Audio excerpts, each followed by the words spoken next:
that, for our own good kind of scenario that they're doing. But like, I kind of imagined it being a little bit pre-apocalyptic, pre the New World Order being in full swing, but it was like right about to take over,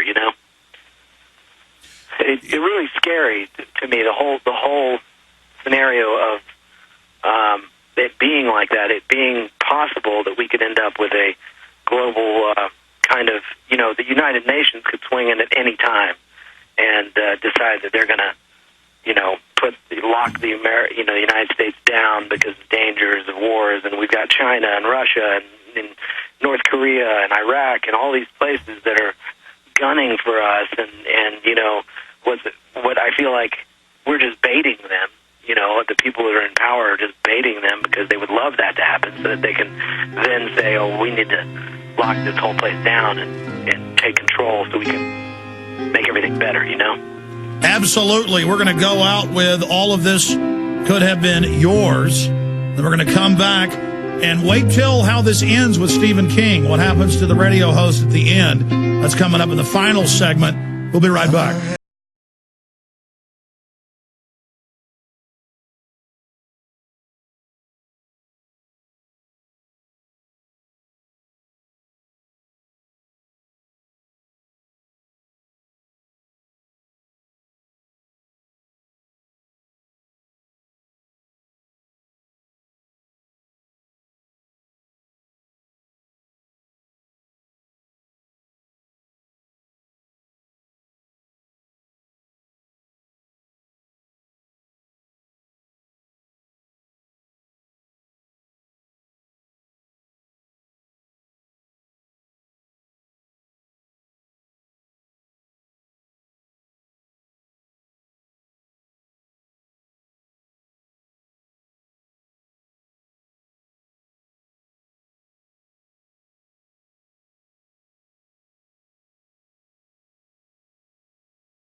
Now, you got cut off on the last break, Shooter. You were getting into what this album means, the overall message. I want to go back over some of the story behind the other earlier tracks, and we're going to play Wake Up, which is your and mine favorite song, separately. I didn't know that was your favorite until I saw one of your emails.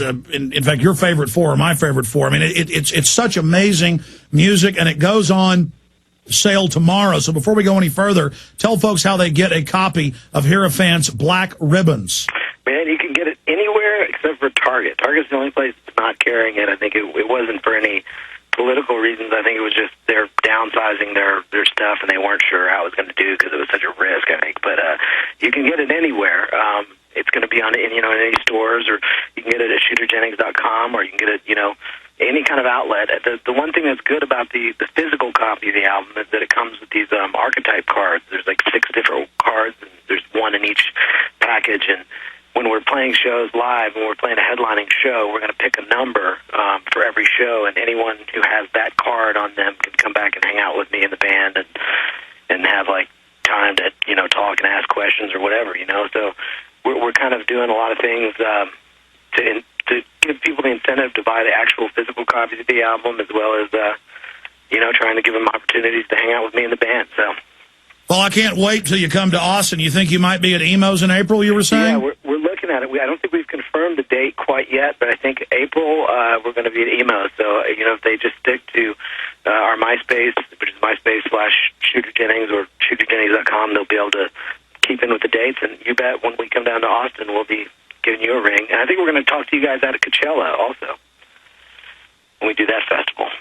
Well, that's awesome because this is not just a radio show. It's also an internet TV show. So we can come down and do a video interview with you about the album. That'd be great, man. I would love to. Again, Shooter Jennings, the only son of legendary Waylon Jennings, fighting the New World Order, working with Stephen King. Stephen King knew about the global takeover back when I was in diapers. He wrote The Running Man, in the late 1970s. He's got a new book out I haven't read. It's called The Dome or the Bubble. Ryan's...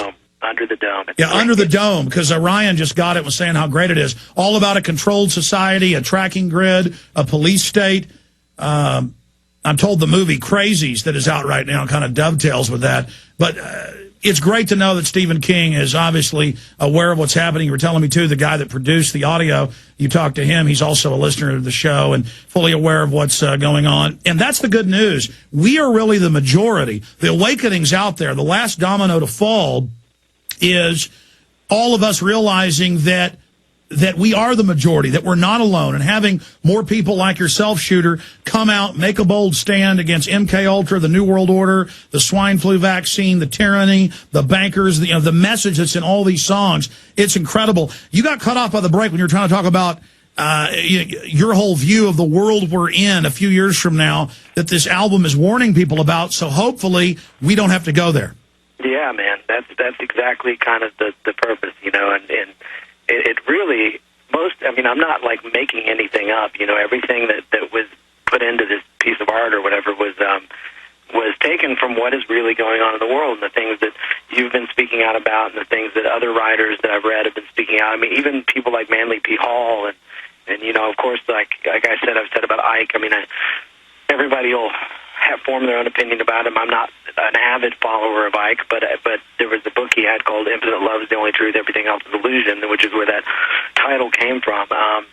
There's, all of it, for what it's worth, is worth reading once and worth absorbing because there are messages in all of it that will improve everyone's life on a daily basis. And for me, the one big message that I received from all of this was the importance of family and spirituality and the closeness of the people around you, because that's the world in which you really, at the end of the day, are going to thrive in. That's the only thing that matters, and because we all know the world is going to go down the crapper. Like the sovereignty of the United States has been being stripped away for years. So it's like, if you're going to live by their rules, you're going to live by your rules. And the thing is remembering that you have that choice.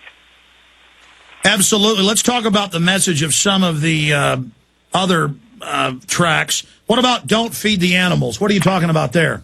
Well, that one is, the album kind of focuses on a lot of different aspects of society these days, I think. And I think for that one, Don't Feed the Animals was really, even though the lyrics are really kind of about me or they are really about me and Dre, but the nature of it is just the animalistic nature of people and how really, that I found myself becoming a night person, if you want to say it, like throughout my life. And nowadays, now that I have a daughter, I'm much more grounded. But I think with that song, she and I both met in a scenario in which we had kind of thrown ourselves into a more dangerous lifestyle.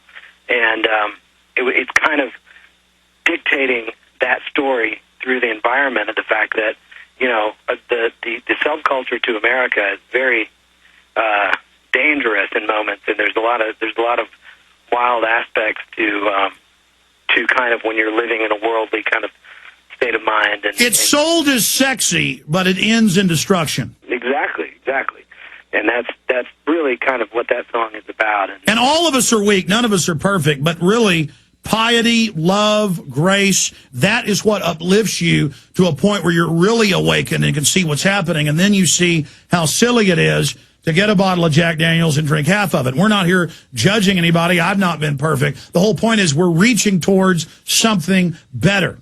Yeah, exactly. I think I still drink and I still hang out and things like that, but I think in my life I've realized that I definitely I was very irresponsible when it came to myself. Other people I would always be, responsible to, but when it came to taking care of myself, I think it took me having a child to make me realize I can't live recklessly because doing her a disservice, you know. And I think, yeah, don't feed the animals, don't feed the troll within.